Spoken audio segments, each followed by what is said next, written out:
झूमते गाते हुए जंगल की तरफ जा रहा था। आज तो चलकर खूब सारे फल तोड़कर लाऊंगा जंगल से, उन्हें ले जाकर बाजार में बेच दूंगा और फिर जो पैसे मुझे मिलेंगे उनसे बढ़िया अगले 2-3 दिन तक आराम फरमाऊंगा और ऐश करूंगा। लेकिन हरीश जब जंगल पहुंचता है तो वो देखता है कि आज तो वहां पर बिल्कुल भी फल नहीं लगे थे। अरे, ऐसा कैसे हो सकता है? यहाँ के तो सारे के सारे फल ही गायब हैं। जरूर वो बंसी मुझसे पहले आकर सारे फल ले गया है। ये बंसी कोई भी मौका नहीं छोड़ता है मुझे परेशान करने का। हरीश उदास हो जाता है और वापस घर आने के लिए मुड़ जाता है। लेकिन तभी उसके मन में एक विचार आता है। अरे हाँ, वो बंसी यहाँ के फल ले गया है, लेकिन जंगल के अंदर तो और भी बहुत से पेड़ है ना, और कोई भी जंगल के इतने अंदर तो जाता नहीं है, तो वो बंसी भी नहीं गया होगा। तो क्यों ना मैं अंदर जाकर फल तोड़ लाऊं। इतना सोचकर हरीश घने जंगल में अंदर की तरफ चलना शुरू कर देता है। कुछ देर चलने के बाद हरीश को बहुत सारे फल के पेड़ दिखते हैं।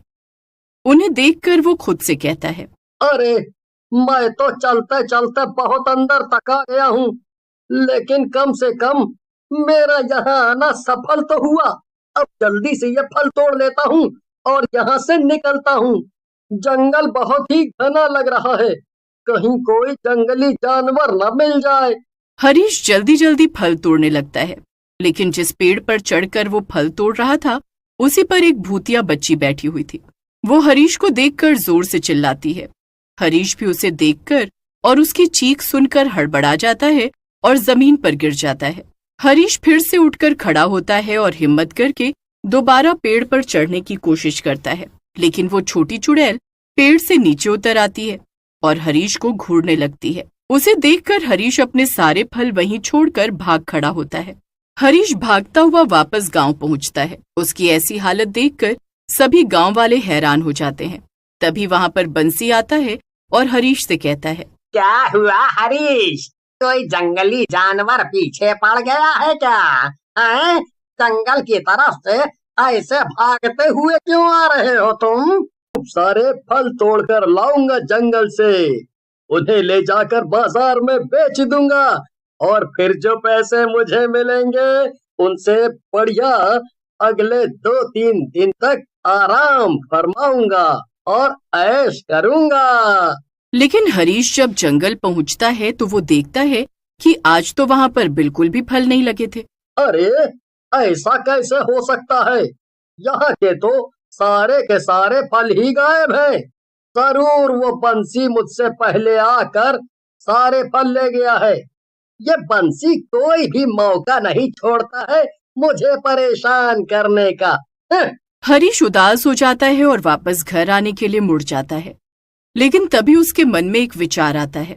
अरे हाँ, वो बंसी यहाँ के फल ले गया है, लेकिन जंगल के अंदर तो और भी बहुत से पेड़ है ना, और कोई भी जंगल के इतने अंदर तो जाता नहीं है, तो वो बंसी भी नहीं गया होगा।